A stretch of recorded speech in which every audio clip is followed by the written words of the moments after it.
तो hello guys, कैसे हो? आई होप सब लोग बढ़िया ही होंगे। और जैसे कि अपने पहले वाले व्लॉग में देखा था, अपनी गाड़ी का एक्सीडेंट हुआ था तो वो सर्विस सेंटर गई थी। तो अभी सर्विस सेंटर से वो आ गई है। सर्विस मतलब इंश्योरेंस में दी हुई थी, तो वो इंश्योरेंस सेंटर से आ गई है। तो चलो देखते हैं क्या क्या हुआ है उसमें और क्या क्या ख़राब था, मतलब क्या क्या टूट गया था। तो जाके देखते हैं। तो ये रही अपनी बजाज पल्सर NS। तो देखते हैं क्या क्या बदला हुआ है। ये पूरा ग्लास घिस गया था तो ये नया आ गया है। ये भी घिस चुका था, ये भी नया आया है। ये भी नया आ गया है।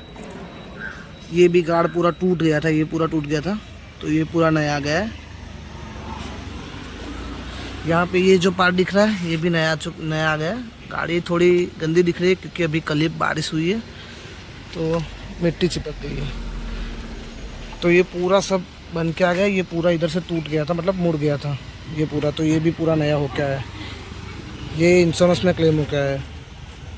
पूरी गाड़ी इंश्योरेंस में क्लेम हो गई है, लेकिन ये एक चीज़ नहीं हुआ, ये उन्होंने नहीं करके दिया।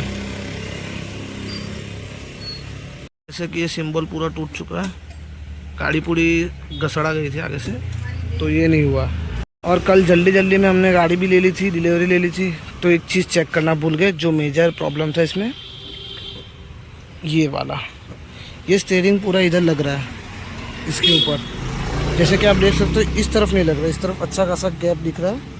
हाँ, इतना ही होता है, लेकिन इस तरफ ये गैप नहीं बच रहा है, मतलब थोड़ा नॉर्मल, एकदम नॉर्मल बच रहा है। तो इसको ठीक करवाना पड़ेगा, वो बाहर से करवाना पड़ेगा अपने। तो आई थिंक मेरे को लगता है यहाँ से कुछ प्रॉब्लम आ चुका है, यहाँ से नीचे से वेल्डिंग करवाना पड़ेगा। तो एक बार वेल्डिंग वाले के पास जाके चेक करके आते हैं वो क्या बोलता है। तो आफ्टर मार्केट करवाना पड़ेगा, वो सर्विस सेंटर वाले नहीं करके देंगे, मतलब नहीं पता, पूछा ही नहीं है, लेकिन शायद नहीं करके देंगे। तो जाते हैं और चेक करवा के आते हैं होता है कि नहीं होता और कितने का खर्चा आता है, वो सब आपको मैं बताता हूँ ये व्लॉग में। वैसे तो गाड़ी चलाते हुए कोई दिक्कत नहीं पड़ती और पता भी नहीं चलता कि मुड़ा हुआ है, लेकिन जब गाड़ी साइड पे रखी हुई होती है तब पता चलता है। अभी तो कहीं से मुड़ा हुआ भी नहीं लग रहा, परफेक्ट चल रही है गाड़ी अपनी। तो अभी रिकॉर्डिंग के लिए हमने मोबाइल को माउंट नहीं किया हुआ है, हाथ में लेके चला रहा हूँ, इसलिए रोड पे ज़्यादा बातें नहीं हो पाएगी अपनी। तो सीधा चलते हैं अपना वेल्डर के पास, उधर जाके बातें करेंगे। देख लो ऐसे चला रहा हूँ मैं गाड़ी, तो सेफ्टी को भी ध्यान में रखना पड़ेगा, तो अभी गाड़ी चलाने पे फोकस करूँगा। गाइस अभी आ चुके हैं वेंडर के पास और देखो आपके भाई ने गाड़ी कहाँ चला दी। हाँ, यहाँ पे भी, यहीं पे होगा काम, देखते हैं क्या होगा।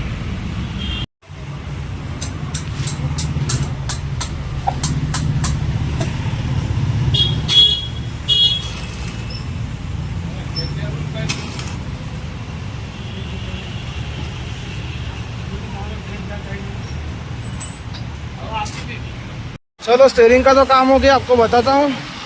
लेकिन पीछे का जो जंपर था उसमें से भी आवाज़ आ रही है, तो सर्विस सेंटर भी नज़दीक है, तो वो भी काम पता के ही चलते हैं, क्योंकि हम लोग को रोज़ ना रोज़ टाइम नहीं मिलता। अभी हम लोग रॉन्ग साइड पे जा रहे हैं, तो चलो वीडियो बंद करता हूँ बंद।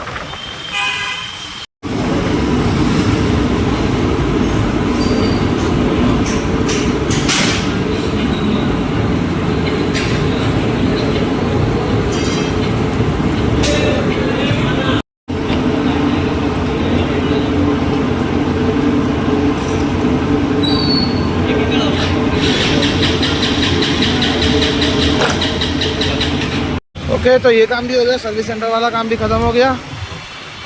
तो अभी चलते हैं घर पे और आपको बताता हूँ मैं स्टीयरिंग जो बैंड हो गया था उसका।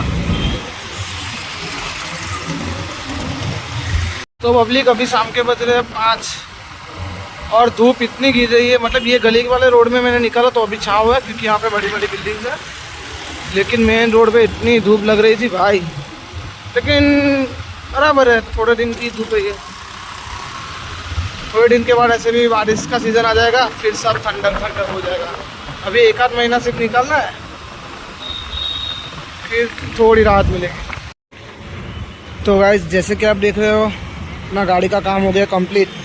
ये पहले नहीं इतना इधर टच हो रहा था, अभी टच नहीं हो रहा है, मतलब भैया का काम एकदम परफेक्ट, इधर भी नहीं हो रहा है इधर भी नहीं हो रहा, एकदम परफेक्ट काम कर दिया भैया ने। पहले तो थोड़ा भी नहीं कहता था, आपको बताया था मैंने। आपको दिखाता हूँ क्या हुआ था, क्या किया उन्होंने। देखो यहाँ पे वेल्डिंग की, आपको जैसे दिख रहा होगा ये पार्ट जो था वो थोड़ा कट गया था, तो उन्होंने ये यहाँ पे थोड़ा वेल्डिंग कर दिया, उसकी वजह से अभी प्रॉपर हो गया है। ओके, तो बस यही प्रॉब्लम थी। और कंडीशन देखो अपने भाई की गाड़ी की, एकदम परफेक्ट। तो चलो ब्लॉग करते हैं यहीं पे ख़त्म, मिलते हैं टाटा, बाय बाय।